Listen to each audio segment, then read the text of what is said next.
2월 17일 월요일 새벽 기도의 말씀입니다. 오늘 말씀은 누가복음 4장입니다.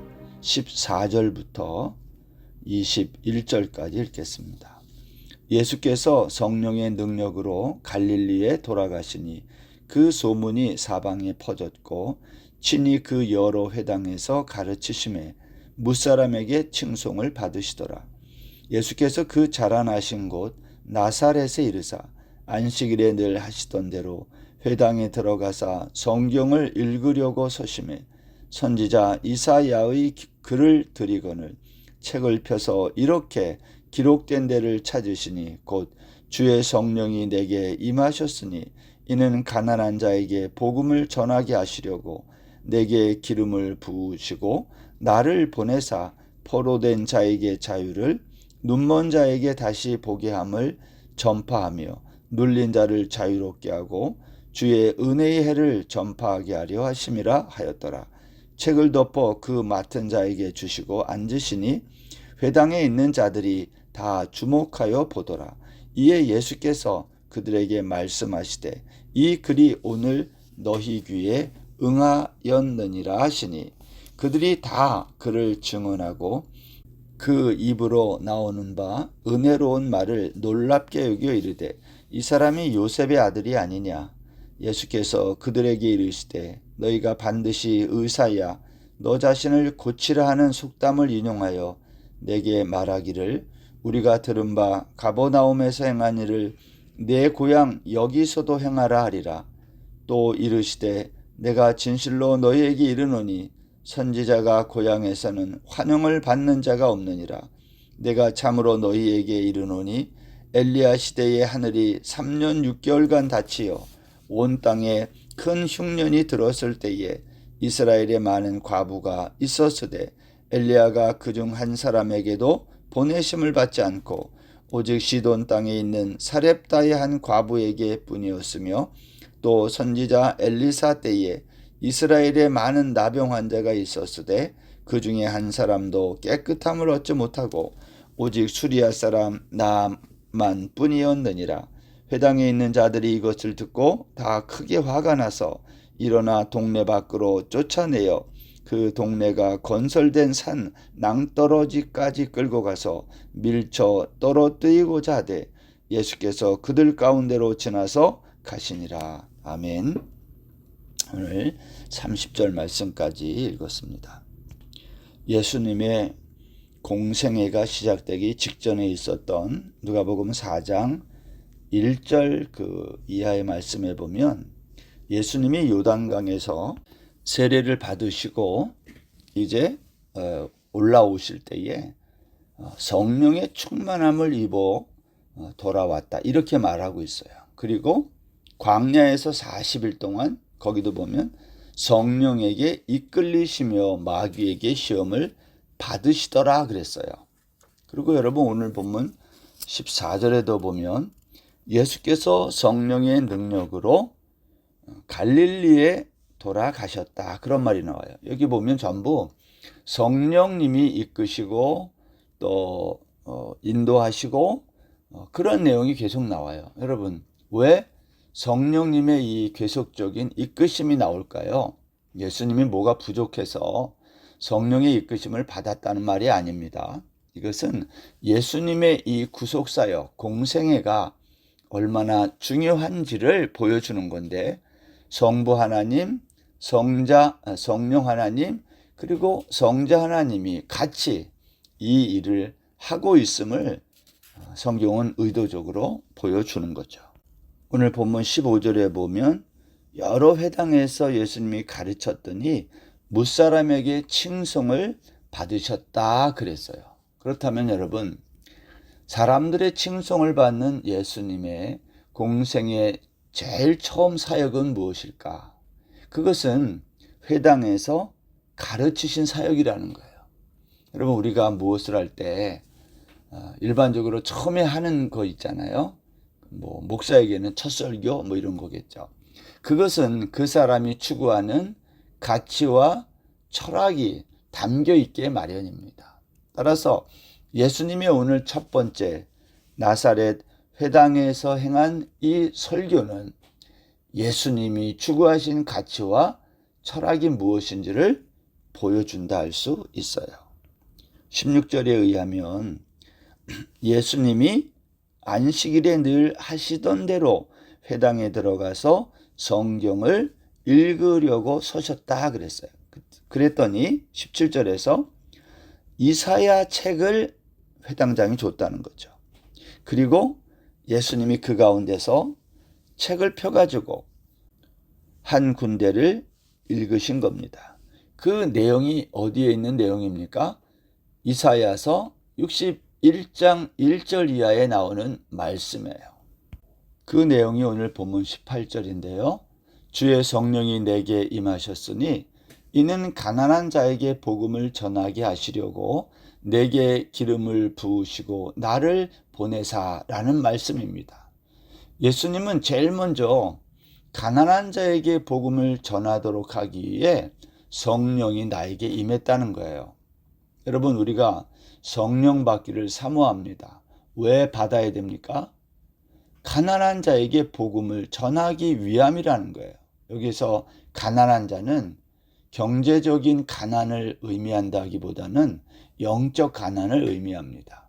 왜냐하면 이사야서 61장에서 그 다음 구절에 보면 마음이 상한 자를 고치며 라고 했기 때문에 그래요. 마음이 가난한 자, 마음이 상한 자의 공통점이 있어요. 뭐죠? 부족함, 결핍입니다. 이스라엘 백성들은 광야를 거치면서 마음이 상했어요. 원망과 불평을 늘 입에 달고 살았어요. 이유가 뭘까요? 광야가 부족하고 결핍의 땅, 만족스럽지 않았다는 거예요. 여러분, 광야는 바람이 불면 그냥 맞아야 되고 비 오면 또 맞아야 되고 물과 식량을 공급받을 수 있는 곳이 아니에요. 광야는 아무리 노력해도 문제를 해결할 수 있는 곳이 아니라는 거예요. 때문에 광야를 지나면서 배우는 것은 우리 인간 스스로의 힘으로 아무것도 할 수 없다. 그거 깨닫는 게 광야거든요. 그래서 광야는 낮아짐을 배우고 겸손을 배우는 곳이에요. 낮아짐과 겸손이란 자신을 있는 그대로 받아들이는 겁니다. 하면 한다, 못하면 못한다. 이게 겸손이거든요.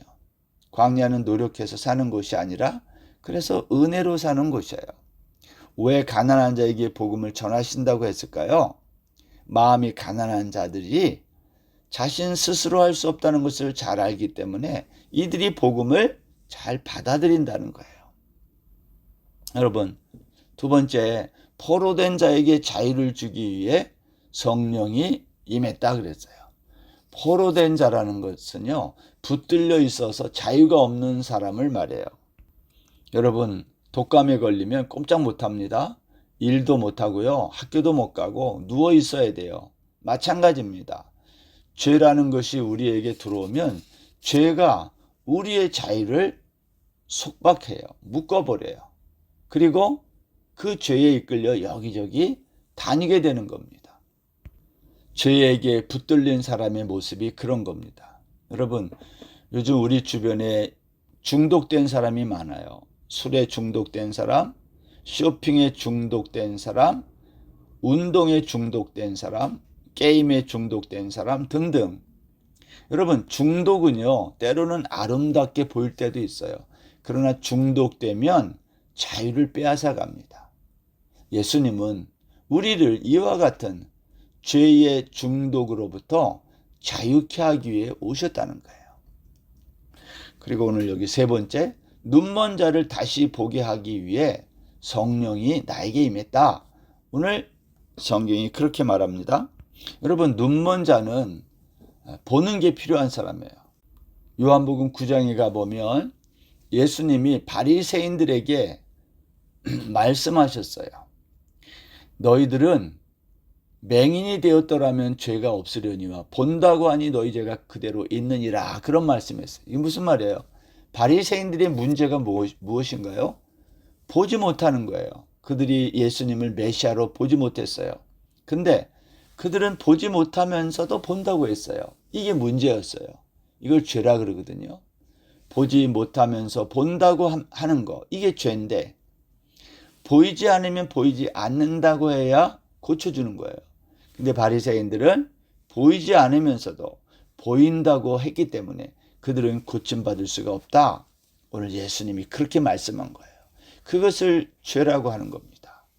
예수님은 보지 못하는 자들을 보게 하기 위해 오셨다라고 말씀하고 있는 거죠. 네 번째, 여기 눌린 자를 자유케 하기 위해서 성령이 임했다 그랬어요. 여러분, 오늘날 많은 사람들이 삶에 눌려 있어요. 학생들은 공부에 눌려 있고, 또 청년들은 희망이 없는 미래에 눌려 있고, 또 어른들은 삶의 무게에 눌려 있어요. 어떤 사람들은 상당수의 사람들이 빚에 눌려 있어요. 평생을 다 갚아도 갚을 수 없는 빚에 눌려 있는 사람이 많습니다. 예수님은 나사렛 회당에 왔을 때에 자신을 주목하고 있는 사람들의 형편을 잘 알았어요. 이런 거죠. 열심히 일해도 남는 것이 없었던 소작인들, 당시에 세리들의 잔인한 징수에 지쳐 있었던 사람들, 바리새인들의 무거운 율법의 짐들, 회당에 나와 앉아있는 이 사람들은요, 정말 삶에 눌리고 율법에 눌려 있었던 사람들이에요. 예수님은 이런 사람들을 향해서 이사야 선지자가 예언한 이 말씀을 설교하시면서 이 말씀이 오늘 너희에게 이루어졌다 말씀하신 거예요. 내가 이사야 선지자가 예언한 메시아다.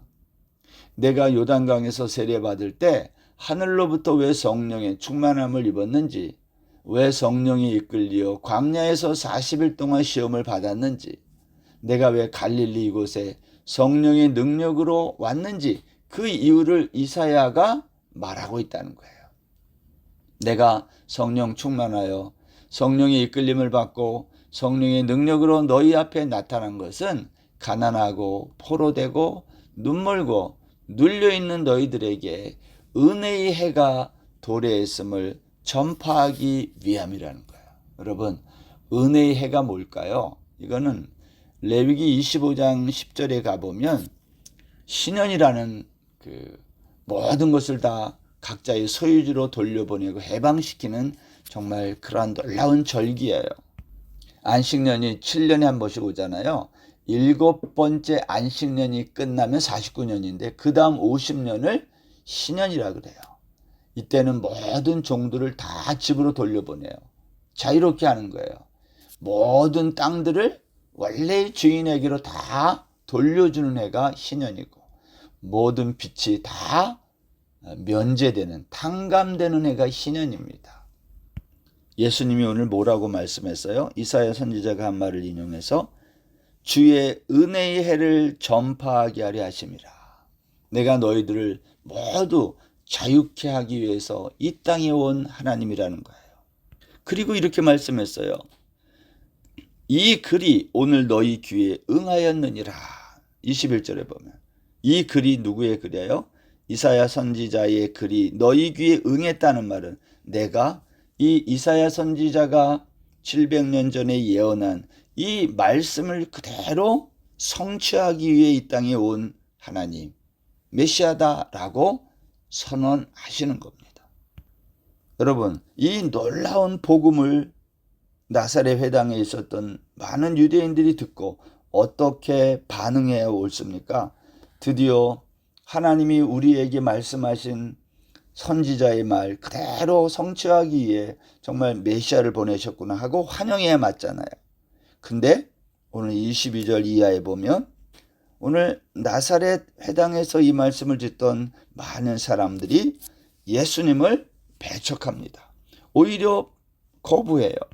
22절에 보면 이렇게 말해요. 그들이 다 그를 증언하고 그 입으로 나오는 바 은혜로운 말을 놀랍게 여겨 이르되 이 사람이 요셉의 아들이 아니냐. 무슨 말이에요? 예수님이 입으로 하시는 말씀이 정말 놀랍고 은혜로운 말임에는 틀림없지만 근데 이 사람이 요셉의 아들 아니야? 이런 말이에요. 회당 안에서 예수님의 말씀을 듣고 있던 유대인들이 듣기에 예수님이 전하는 신년의 선포도 사실 그들과는 별로 관계가 없었던 말이에요. 왜냐? 자신들은 가난한 자들도 아니고 포로도 아니고 눈먼 자도 아니고 눌린 자도 아니었기 때문이죠. 근데 예수님이 이 책을 덮고 하시는 말씀이 이 말이 오늘 너희 귀에 응했다는 거예요. 여러분, 이것은 이사야 선지자가 예언한 이 내용이 이제 나로 말미암아 이루어질 것임을 선포한 겁니다. 그러자 사람들은 이게 뭐지? 이 사람 목수 요셉의 아들 예수 아니야? 이렇게 한 거예요. 만일 예수님이 내가 신년을 선포할 뿐만 아니라 동시에 하나님의 보복의 날을 선포하러 온 메시아라는 말까지 했다면, 여러분, 결국 누구를 보복한다는 말이 돼요? 예수님이 선포하신 신년은 어떤 사람에게는 구원의 날, 해방의 날이지만 어떤 사람에게는 심판의 날이라는 무서운 말이에요. 그러면 심판을 받는 사람이 누구겠어요? 바로 회당에서 예수님의 설교를 듣고 있었던 유대인들이었어요. 예수님은 환영받지 못하고 있었던 거예요. 그래서 회중들이 속담을 인용해서 말을 하는 거예요. 요셉의 아들 예수야, 내가 의사라고 한다면 먼저 내 자신부터 고쳐봐라. 아니면 우리가 들은 대로 가버나움에서 행한 일을 여기서도 한번 해봐. 이 말은 이런 거랑 똑같아요. 마치 십자가에 달리셨을 때 한번 내려와 봐. 그러면 우리가 메시아인 줄 믿을게. 똑같은 말이에요. 예수님의 어린 시절을 잘 알고 있었던 이 고향 사람들은 예수가 메시아라는 사실을 받아들일 수 없었던 거예요. 그래서 그를 낭떠러지로 끌고 가서 밀어 죽이려고 했던 거예요. 사랑하는 성도 여러분, 오늘날 우리가 주의 말씀을 듣고 때로는 놀랍기도 하고 은혜 받기도 하지만 그 말씀에 순종하고 그 말씀을 지키려고 합니까? 나사렛 회당에 있었던 많은 고향 사람들처럼, 예수님의 고향 사람들처럼 우리도 말씀을 듣고 은혜도 받지만 그 말씀을 따라 믿음으로 살지 못할 때가 많음을 고백하지 않을 수 없어요. 오늘 하루 주님의 말씀을 듣고 놀라지만 말고 순종할 수 있는 믿음의 사람이 되게 해달라고 기도하는 우리 모든 성도님들 되시기를 주의 이름으로 축원합니다. 기도하겠습니다. 하나님, 오늘도 말씀을 듣고 순종하는 믿음의 사람들 다 되게 하여 주옵소서. 예수님의 이름으로 기도드립니다. 아멘.